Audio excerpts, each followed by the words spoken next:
And here we are, starting another conversation. Judah McNeil, me, with Ford, the surfing violinist, Suze. Man, a lot going on these days, A lot. and a lot of change in your life, a little bit in my life, but in the world. And so today, after talking to you a little bit, I was thinking I do want to talk more about some books I had in mind, some movies, and actually some music. But I think this is a good opportunity to talk about the art of money as we reverse redact.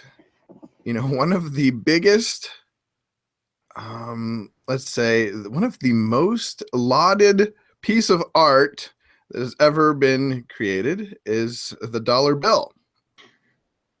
Right. And it is a beautiful piece of art. I mean, have you ever looked at a dollar bill or, a $5 bill? It's got pretty beautiful art on there. Yeah, you're right. Yeah. And my brother was showing me a Canadian dollar the other day. The Canadian money has gone full blown, like it's gone beyond monopoly money. It looks terrible. It's got like see-through in some places. Anyways, so the art of money. Help me understand, first of all, I sort of understand the fiat nature of our money, right? And the fact that it only has value, or its value is sort of controlled by our government, and not so much, I mean, a little bit by the market, but the market is controlled by the government. Right. And so help me understand sort of the history. What are we talking about here? Ani is Mart. Money is art. Right. Well, if you think back to, Jesus was a person who talked a lot about money. He talked about it all the time. And so that became an interesting little point of debate. And it's interesting seeing where he kind of came down on that, as a religious leader and founder. So I think a lot of times people will, I don't know, either ignore it or they'll interpret a lot of what he said in a religious sense, and they don't really think it through the practical implications. But Jesus was presented by some other religious leaders with this question that was meant to trip him up. It's like, oh, we got this, this coin here. Should we pay taxes to Caesar or not? He's like, give me the coin. He says, and he looks on the coin. He says, well, whose image is on the coin? They said Caesar's. And he said, well, render to Caesar what is Caesar's, render to God what is God's. And it's kind of one of these profound non-answers that he was, it's almost like his answers were very Socratic in nature. They're almost like a mirror that made people ask the question. He didn't ask them necessarily a question all the time with his answer, but the answer was this kind of rhetorical puzzle that forced the viewer to, or the hearer to say, what did that mean? What was he saying? And he's saying a lot with that. And the thing is, our money 2,000 years ago, if you think about in terms of the innovations that have happened technologically over the last 2,000 years, not much has changed when it comes to money. At least that coin back then was made out of some metal that was precious, that was hard to get to. Now today, our Caesar can sit there and press a button and print more of it. And it's limitless. There is no time, energy that has to be, to mine that money. That money doesn't have to be mined. It just can be fiat, and fiat is an interesting word. Let there be, that's a God speaking something into existence. It is saying that the state is a God. And that's really interesting, because that was what Jesus was saying there. Oh, Caesar has given you this thing. He pretends to be a God. But even by saying that, even by Jesus saying, render to God what is God's, that's kind of a revolutionary statement, because he has the audacity to say that the state is not a God. And now we're 2,000 years later, and I just see people left and right pretending that the state is God all the time, from the West to the East, all these debates that we have every single day. It comes down to people believing, like, if we don't have a watchman, if we don't have a watchman to watch over us, we're going to end up cheating and defrauding one another. Yeah. So we have to have this third party, this trusted third party. They're human beings. Why are we giving the power of a god to a human being that's just like us? Yeah. Has just prone to the exact same eccentricities and corruptions and greed and envy that we have. We are putting that in the place of a human being. And the Fed is run by human beings. And they are playing Caesar, but unlike Caesar, they can, out of thin air, manufacture currency. And this and that trickles down. You want to talk trickle down economics? Well, that's where it trickles down from. This notion that work has no value, that we're going to play with monopoly money. We can just print more. It doesn't matter. You know, in I think of The Incredibles. You know, that I'm not the biggest Ayn Randian, but that movie is definitely very Ayn Randian in its frustration. You know, here are these superheroes that have to hide their ability because it hurts other people's feelings.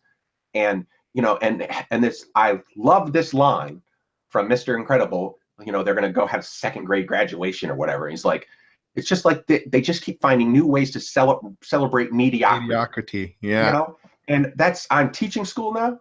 And so I see it every day. The standards just get lowered and lowered and lowered and lowered and manufactured. Moving scales. It's just always moving scales. I work at the Chicago Public School. They're finding more and more ways now to celebrate failure. Yeah, not even mediocrity. It used to be mediocrity when they made Incredibles. Now I'd love to get back to mediocrity. Yeah, it's failure. We're celebrating failure. Yeah. And so, you know, you look at Lady Justice, right? You know, blind. She's got scales. What's on those scales?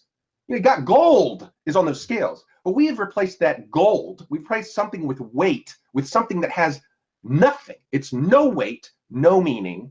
Right. It's a piece of art, like you said, that, you know, is actually okay, pleasing to the eye. Not the best piece of art we've ever seen in the last 500 years, you know. And it doesn't compare to the Renaissance here, right? Right. But we have gotten into this rut where fiat declarations of the gods of our culture have become meaningful, and we just keep going under this momentum of believing that money has value, and we all know it doesn't. We're just locked in this sort of willing suspension of disbelief that our trusted third party, the government, knows what it's doing, and we just keep exchanging these meaningless tokens. Yeah. Well, my biggest problem isn't so much trusted third party. I believe in trusted third parties, but not on a global scale, not on a national scale. Like I believe in a community, you know, in a trusted third party community, and I believe in accountability. But when it becomes global and national, that's called that's not trusted third party. That's fascism. No, it's religion. You know, it becomes the religion. It's a god of the gaps. You know, and the thing is, trusted third parties are fine, but they need to be subject to other trusted third parties. Accountability, transparency cannot happen when someone has godlike powers. When someone can declare something by fiat, and the other problem is with democracy. Our democracy is a joke because you only have, you know, two choices when all is said and done: this guy or that guy, or this girl or that dude. You know, that's it.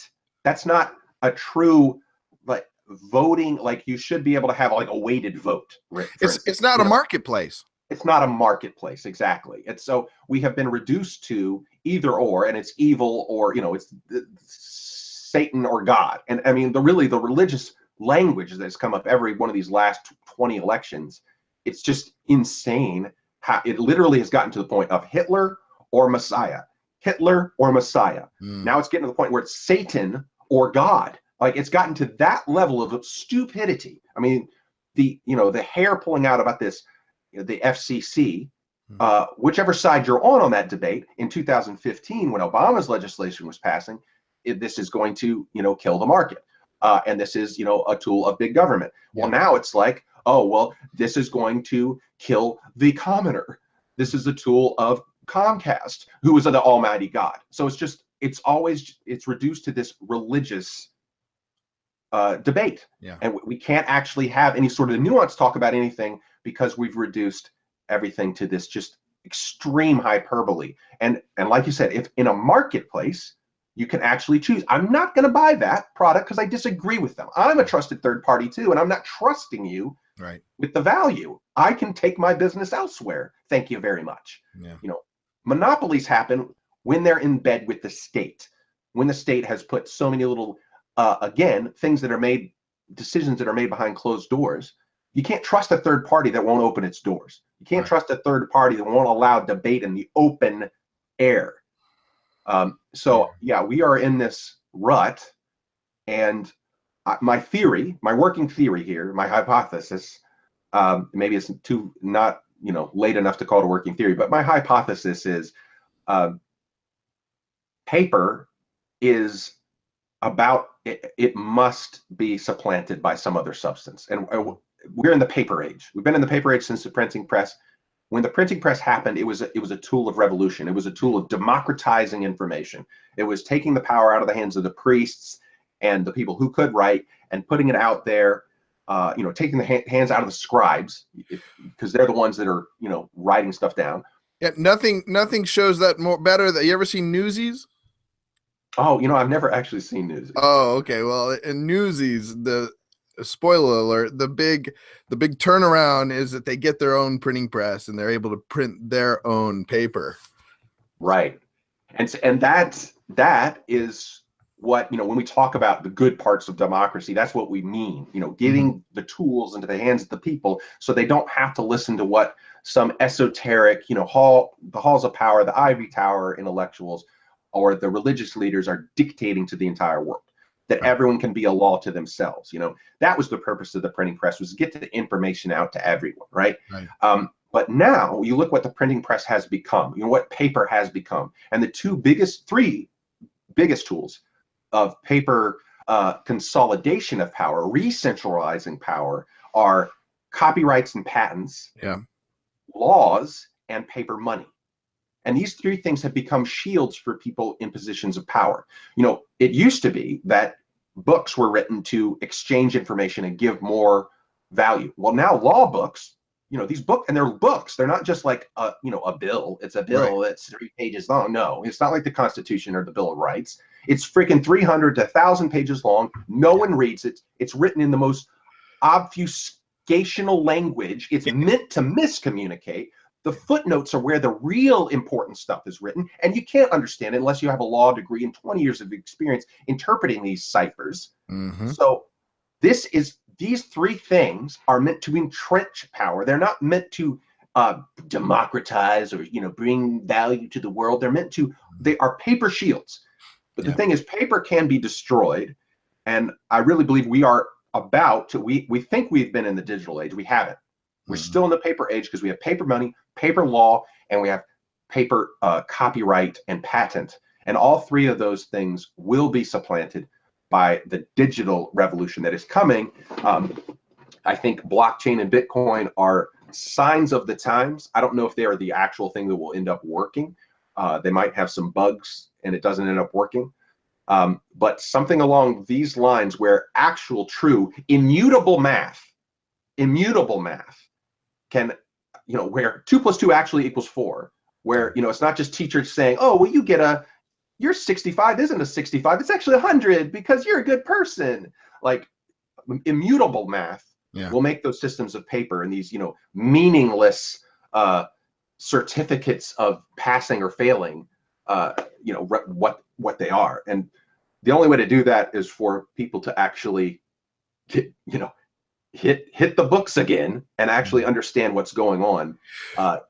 Well, that actually, so that taps into kind of a reoccurring theme for me. Anytime we go back and look at a movie or a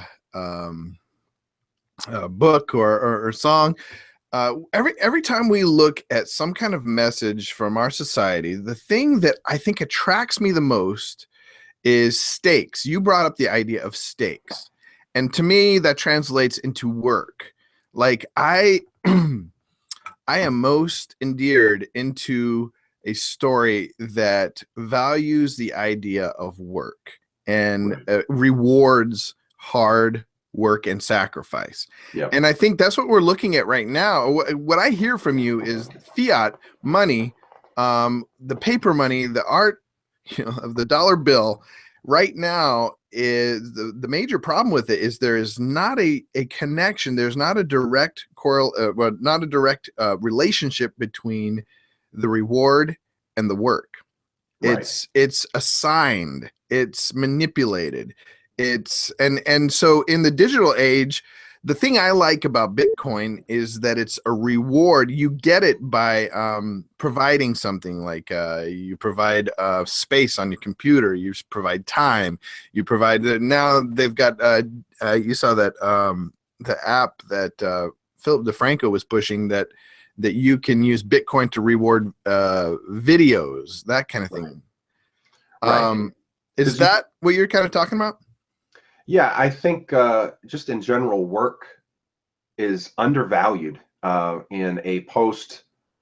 What is who to blame? I really think John Maynard Keynes is the person to blame. If there's somebody that gets the lion's share of the blame, it's that dude, because his whole philosophy, which all of us are, we're in that system. We are in the Keynesian consumerism system. It's not Keynesian capitalism. Yeah, capitalism is capitalism and communism. They're just two words that almost maybe shouldn't even exist, because anytime they are tried, a third party comes in and insinuates themselves, and then it's the tragedy of the commons, really. Both capitalism and communism suffer from the tragedy of the commons, because someone always ends up insinuating themselves into the place of power. And what we have in the West is not capitalism at all.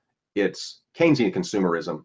Whether it was George Bush in the White House or Barack Obama in the White House, it didn't matter. Both of them did Keynesian consumer bailouts to the banks and the people who got these, fraudulent loans and defaulted. Everyone who defaulted just got paid. Oh, it's just like you said, we reward failure. Why do we do that in the school system? Because the system rewards failure. Yeah. Oh, here is your golden parachute after causing this mess. People are saying, is Bitcoin a Ponzi scheme? Whether or not it is remains to be seen. But I'll tell you right now, the real Ponzi scheme is Keynesian consumerism, and it revealed itself in the housing crisis. And that housing crisis was birthed in the halls of power of Washington with Fannie Mae and Freddie Mac and the credit default swaps of Wall Street.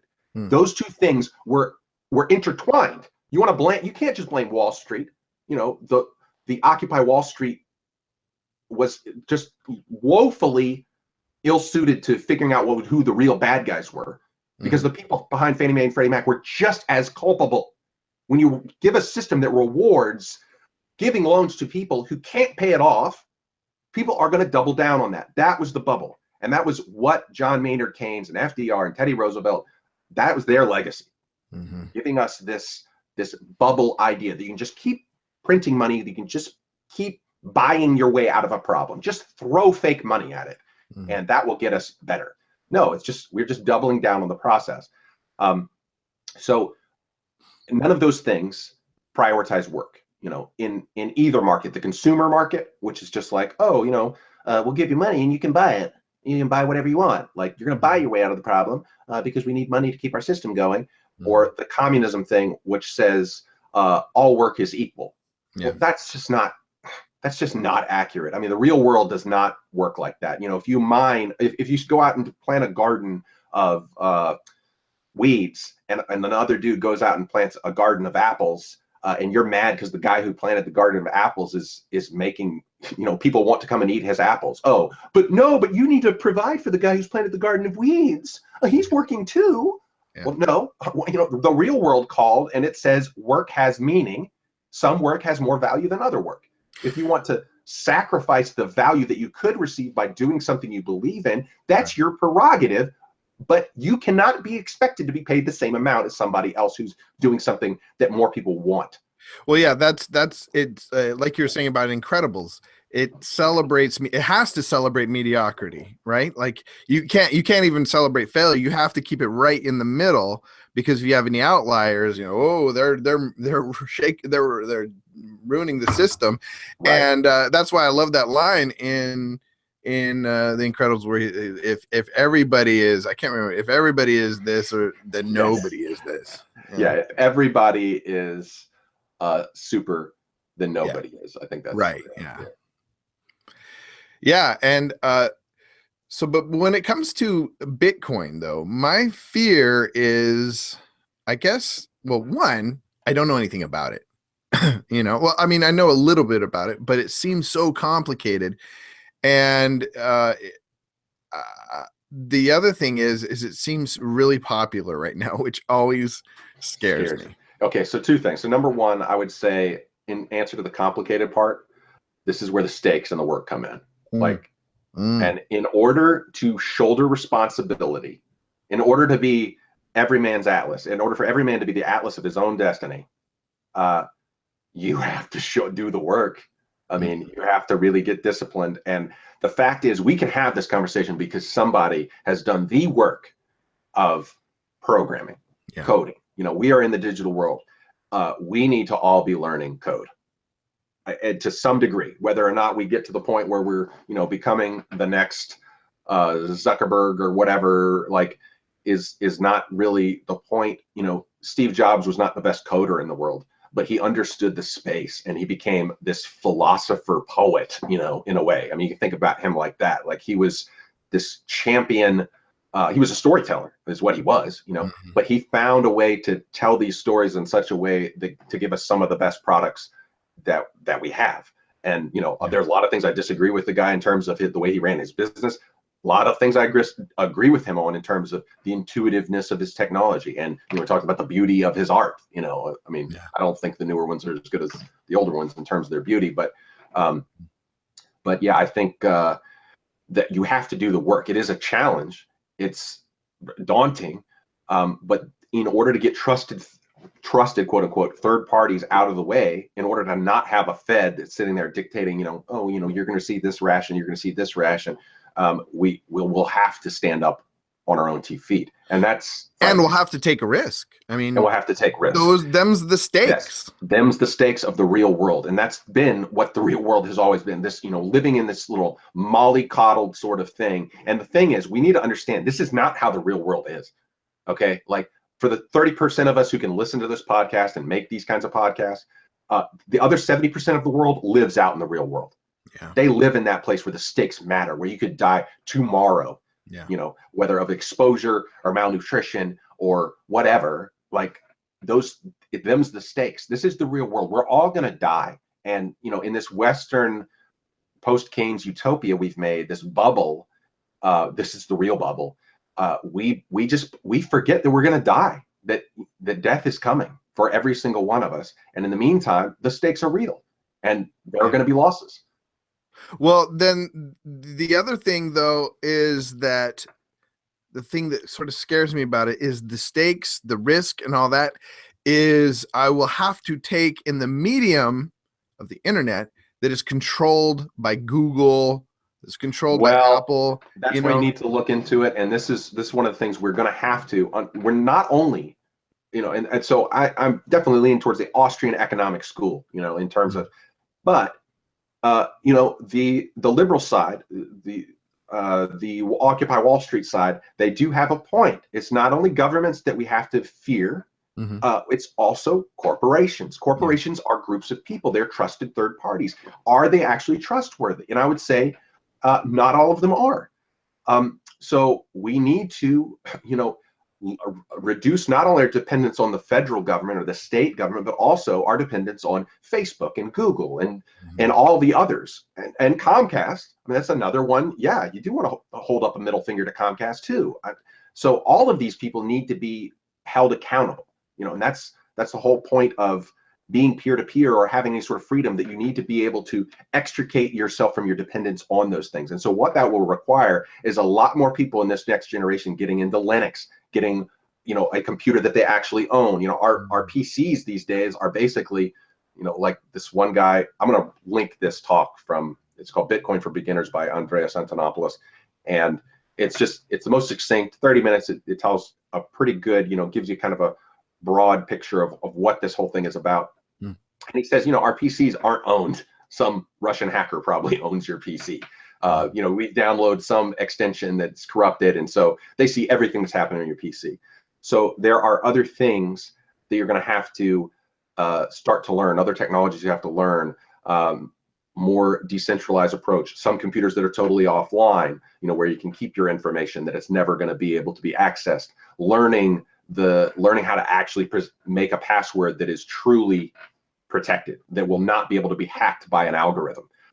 And these things, even, you know, and stuff is going to change. We're getting into the world of quantum computing, where these computers are going to be able to, if you have a normal word for a password, they're going to be able to hack it.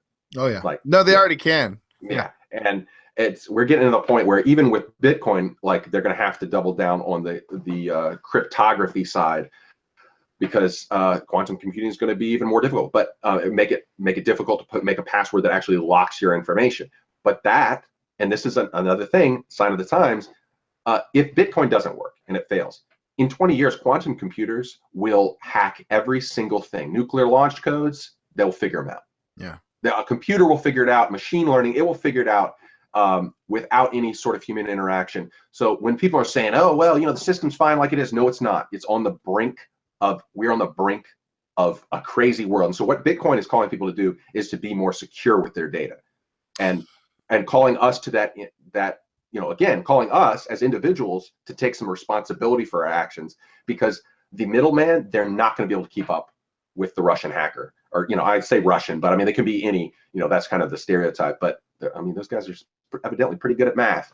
They figured it out. Devil's advocate here. If I'm going along that lines, so Google becomes our government. Okay, say which I think is a very possible future. Google becomes our government. They hold the keys to the Bitcoin. They hold the highest. No, they don't. That's not how Bitcoin works. No, I'm just saying, what if they like, not hold the keys, but like they have the resources to control, like, you know, the best mathematicians. Like, what if the hack here? What if the reverse redaction here isn't going full board into Bitcoin, but actually going full board into, like you were saying before, we've had a discussion before on not a show about, you know, that the empire had to go physical in order to not be hacked. What if we need to go physical, primitive? What if we need to go cabin in the woods? I mean, this is getting a little, you know. Yeah. Right. Well, I just think, you know, there is always the possibility that, you know, the true anarchist who hates the world, or some, you know, true believer who hates technology, tries to destroy everything, you know. But that would require a real concerted effort now at this point. Like, and let's see. Or what about an amalgamation, like where, like some kind of, what if the next thing isn't Bitcoin, it's some kind of, and maybe Bitcoin is more, or could be more like this, where it's tied in with some kind of physical, real thing. You know, like I'm almost thinking right now, everybody's into Bitcoin, I'm going to buy gold. You know what I'm saying? Right. Something where I would like to, actually, I'd like to see more stories, more movies and books come out about, you know, as far as sci-fi goes, the ability to like what do they call the Internet of Things, something that combines so that you can't hack a thing, right? So something, you can't hack an inanimate object, something that is offline. Right. Something that uses the power of being offline. I haven't really thought through this. Yeah, and that's why you do really need to read into what Bitcoin is. Basically, what it is a very, you know, in terms of the back channel, what the blockchain does and what a Bitcoin is when it's mined. It's basically a very elegant math problem that's impossible without the key to access the power to actually use it. So, you know, there's a very long key. And so it's, what they're recommending is you do not keep this key online anywhere. So like you can get these third-party devices. Again, you're trusting a third party that they're actually making something that's actually going to work, and they don't have some little end around worked into it. Right, back door. And this is again why it's necessary for all of us to learn more about this stuff, because in the free market, if a company is giving you something that's defective or they're stealing your money, you can see when they steal it. Like, well, then you're going to go online, and everyone, all the peers are holding that company accountable. So if they're giving you a shield that's not working, I mean, this is the same argument we've always had. Like, okay, you want to build a shield. Well, that shield needs to not break when it gets in battle.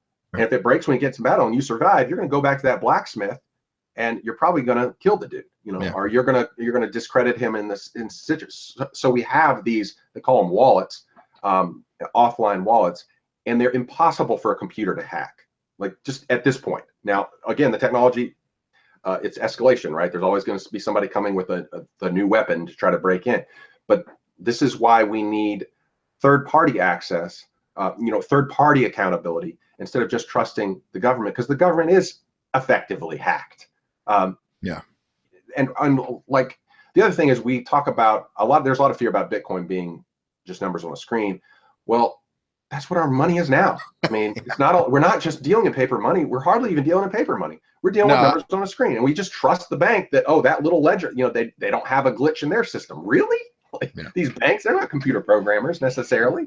Nobody even balances their checkbook anymore. So there's so much trust in like that bottom line number on your app in your phone. And so there always is going to be some level of third party trust. We're not getting this system where it's just like you're always going to be, looking over your shoulder at every single person you talk to. We don't do that in our situation now. But the issue is that we think that we need a monolithic center of that third party trust. And I think that that's what must go away in order for humans to enter the next age.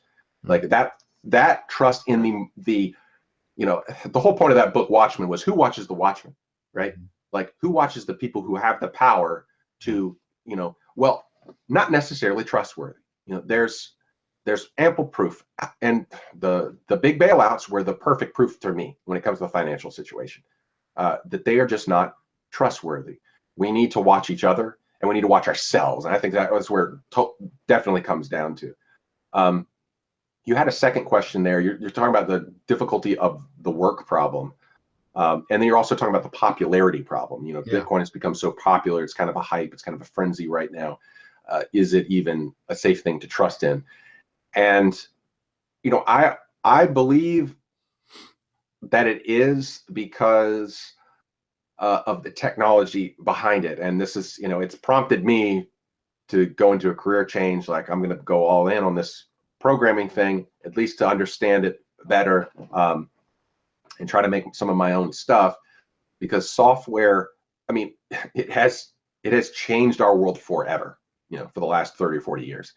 But most of us just don't understand the inner workings of it. And, previously I was looking at, I want to make movies. That was my favorite thing, storytelling and all that. And so I learned the inner workings of that. But I learned pretty quickly that the Hollywood industry suffers from the same just fiat. I mean, you could call it just fiat. Oh, this person has the power, and so therefore he is a trusted third party and should direct this movie. And you get knee deep in the movie, and you're like, this guy's not a trusted third party. And I mean, you look at what's happening in Hollywood right now with the sexual harassment allegations. Like, so many people just get just shuffled along as successes because they made money. David Goyer. David Goyer. Sorry. So it's gonna, again, require a lot of, on my part, shifting in my thinking and looking at software development from a new angle, because this is going to be the paper of the next century. It's going to be if we are a paper civilization built on foundations of paper, we are a civilization based on the foundations of code. The nice thing about code is you can tell when it works or not.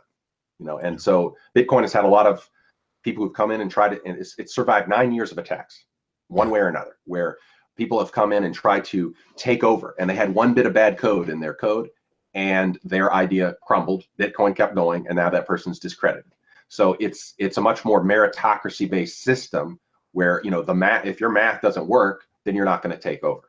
How fortuitous or interesting, ironic that math is going to be the future. You know, like I feel like we were getting to a place where math was dying, and now it's being resurrected. We're gonna soon. Our survival will be based on our ability to do math. Well, and the thing is, I mean, if we're really honest and look back through history, I mean, math has kept people alive for millennia. I mean, you look at like how they built the pyramids, math. They didn't build that with, there wasn't a god or aliens that lifted those stones up. I mean, some people may believe that, but you know, ultimately it was math that made those sorts of things possible, even in what we would call primitive societies today. And again, like the risk associated with that, well, if you're on the wrong side of this lever, this pulley, you're crushed, dead. You know, so like back then it was do or die, right? And we are in a place now where it's getting pretty serious, and it's not just, you know, a social network and video games anymore. And kind of like we talked the other week about Ender's Game, you know, it may actually get to the point where math is where our wars take place. Yeah, and that's an evolution that's good. If math is where our wars take place, and we can, you know, decide it with a video game, and we have irrefutable proof that there's no glitch or cheat going on, which requires, you know, again, a lot of third-party investment. That requires a lot of individuals chiming in and saying, look, this math isn't going to work. And look, oh, we ran the code. You're right, it doesn't. Often that is what, when it comes down to it, what whenever I see there's something wrong with a movie, to me it's almost like the math breaks down, you know. Yes. You see a bug in the code. Exactly. You can't really put your finger on it, but it's because when you go and look back, the math breaks down. It's not, the equation does not work. And make no mistake about it, storytelling has an equation. Yeah. And, you know, and the reason why they're able to turn this stuff is because they happen to define the magic, you know, number for that time period, a magic algorithm for that, you know, system of events and current events and whatnot, in culture. But then when you see how the movie is made, you're like, oh, well, the math and the production is definitely messed up. Like, that dude's getting $10 million and that dude's getting 1,000. What? Like, you know, you're talking about for a industry that loves to pretend that it's communist or socialist in nature. Just watch how a movie's made. You want to talk about one of this greedy, weird institutions that is haphazard and doesn't make any sort of meritocracy sense. Right. It's Hollywood. It's show business. Like, that place is upside down and twisted around, and it doesn't actually make economic sense when all is said and done. It's odd how the money works its way out in the system. Yeah. The thought just came to me that my favorite things in life are where chance meets math, the marriage of chance and math. That, to me, right, that's what makes a great movie. That's what makes a great football game. That's what makes a good, you know, right, chance and math and work, like you said. You know, I think, you know, it's we value those heroes that do the work, you know, that actually work is what brings chance and math together. That's the glue, right? Because like my grandpa always used to say, the harder I work, the luckier I get. Right. Yep. That's true. As far as I kind of, you know, I'm just kind of going in all different directions here, but you're talking about, there's so many people involved in it right now. So many people being involved in it is normally a danger. I mean, that was the danger with the credit default swap hype and the irresponsible loans hype of Fannie Mae and Freddie Mac. It's been the problem with the Silicon Valley bubble. And most people look at this and see this as just an extension of the Silicon Valley bubble. Mm-hmm. The difference, in my opinion, is that it's actually a specific technology, in the same way that bronze was a specific technology and supplanted stone, or, you know, gave power to people who could beat stone in battle. It was different technology in steel, when steel and metallurgy and gunpowder came into the scene. Well, that beats just what came before. You know, that beats bronze. You know, guns beat swords. So these are technological innovations that everyone adapts in warfare in order to compete. And I think we've been looking at rhetorical arguments to try to fix the system when really it's only a technology that's actually going to solve the problem. And Bitcoin is not a currency, it's a technology, it's a protocol. And so what people are investing in here is the protocol. They're investing in the steel that will overthrow bronze. So they're investing in the digital algorithmic math problem that's going to overthrow the paper algorithmic problem, which is not an algorithm. That's the wrong word. It's the paper lock, you know, the paper locking mechanism. Which, the paper machine. The paper machine. Like when you read the book of, you know, whatever bill that's passed and you're like, I have no idea how to interpret this exactly. You'd have to go through law school in order to be able to unlock this book. Oh, yeah. And so it is, but it's a shield of paper. Again, if you just say, I render this moot, this is a bunch of garbage, in the same way that the crown was a bunch of garbage, that substance was a bunch of garbage, and you know, us Americans aren't going to stand for it anymore.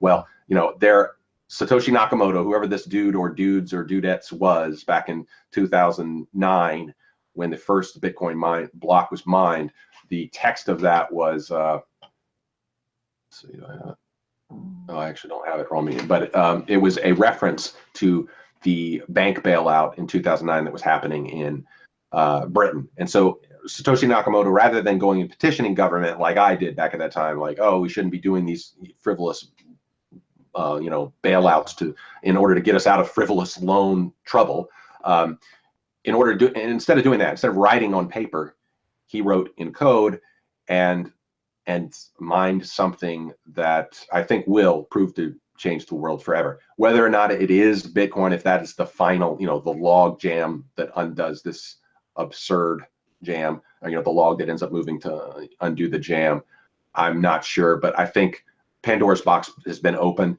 and the peers, you know, the group of people that are working on this, trying to figure it out,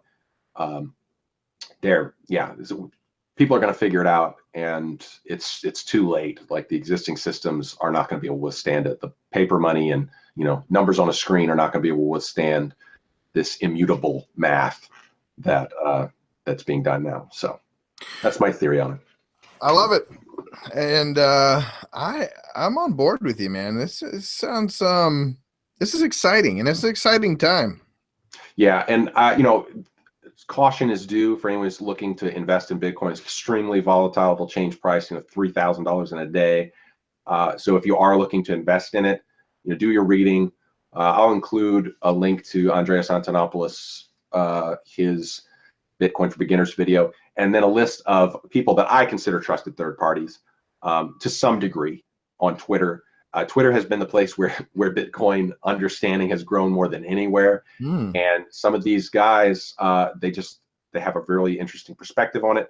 And there's a great video by one of these guys who's been there since closer to the beginning, and he gives some real sober advice about it. Like, don't just think of this as a get-rich-quick scheme, because, and you know, for him, he's like, I'm willing to die for this. Like, I believe in the protocol that much. Like, I think the power has to be taken out of these untrusted third parties and put in the hands of the people. And so you know, he's all in. He's going Bitcoin. He's never going back. And so, and I actually believe that guy. I think, and that's the people that I kind of trust. They're going into this fully and saying, you know, this system has proven itself not trustworthy, and so we're getting off the boat. And for those, you know, and he even says, you know, don't invest everything, like, unless you truly believe in the technology. You're not doing it to make money.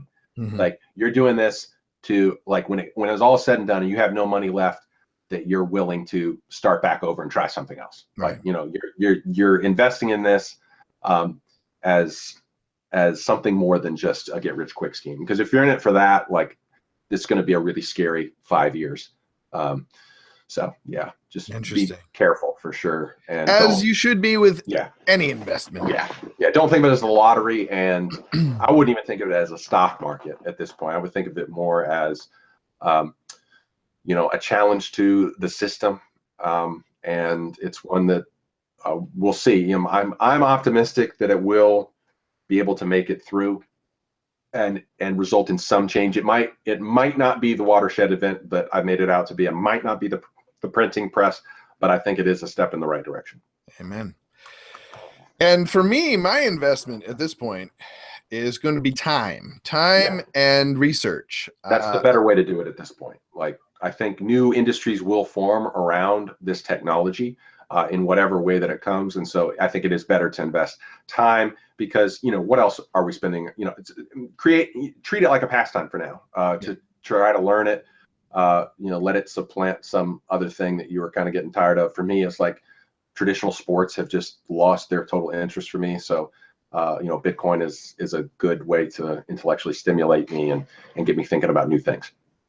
Awesome. How can we bring it down to the granular practical to our own lives?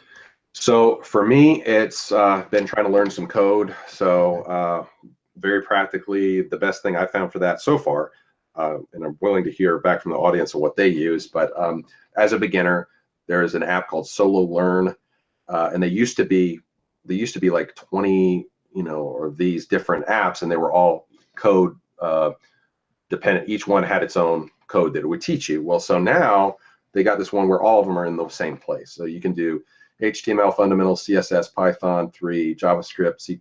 C++ is what Bitcoin was coded in, and Python is useful for Bitcoin as well. PHP, SQL, Java, Swift, C#, Ruby, and jQuery. So all these things are in one little place. And the great thing about it is it's real incremental in the way it teaches you. And it's just a bot. You just go through and you read the part, do a thing, and while you read the part, you can actually test the code yourself. You can go in and change the code and immediately see if you're writing the code correctly. You can run it, and it'll show up right on your phone as if it's a web page, or as if it's, you know, an output of the program.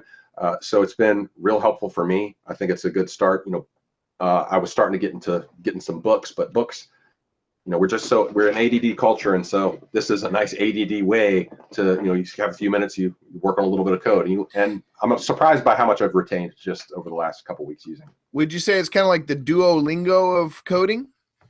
Maybe. I haven't actually done much Duolingo. I think I got into it a little bit, but yeah, I kind of lost my way. Gamified? Is it gamified at all?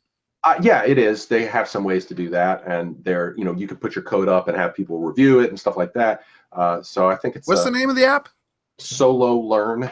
Solo Learn. Okay. So it's been good for me. Yeah, I think that whole, and again, this is another reason why getting into math and understanding this stuff is important for our day and age, because the games have become a currency in and of themselves. Yeah. And I think it's important to understand how games will play a part in education, and I think in the future, maybe even arbitration. So I think games will get there. And, you know, I'm just amazed. Like, I can't communicate with my students. Like, I'll just sit there, I'll have to say something 5 times, and then someone will still do it wrong, and I'll be like, I just said this 3 times. I mean, I literally said it 3 times, and she, you know, you were looking right at me. Yeah. So it's just like the power for language to communicate anything has gotten to the point where people, it's show don't tell. We're in a show don't tell. You know, the adage of cinema has happened, where with games and with UI, you know, like with a phone, like, you don't actually have to be taught how to use an iPhone. It's intuitive if you figure it out. Right. It's becoming more and more important for people, in order to teach, they gamify it, or they you know, learn in the flow of doing it. You know, it's a much more application based sort of instruction, I think.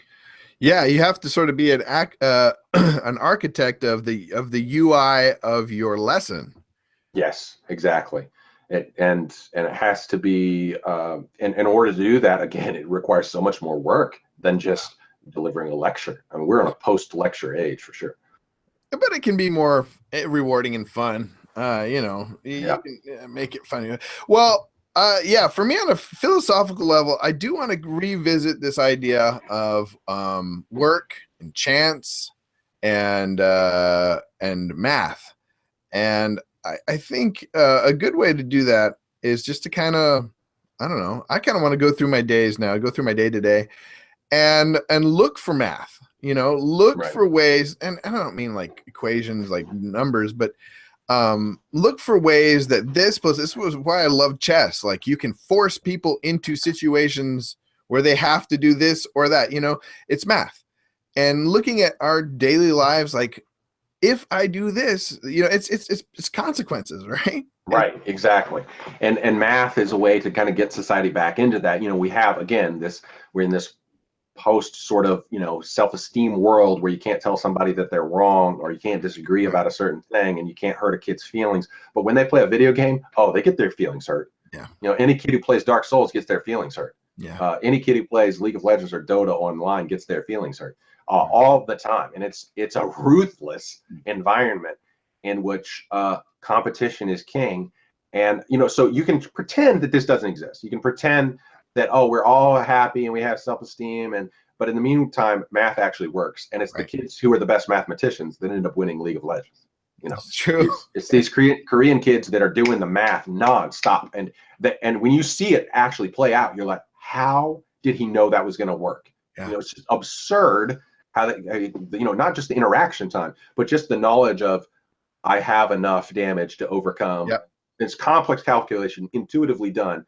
I'm going to subtract because I have this armor penetration, and he has this armor and this health, and I have this much damage, but I also have this thing, blah, blah, blah. I mean, we're talking about multi-levels of complications. Right. Going on simultaneously in their head while they're playing. That's why I'm not very good at those games. Right.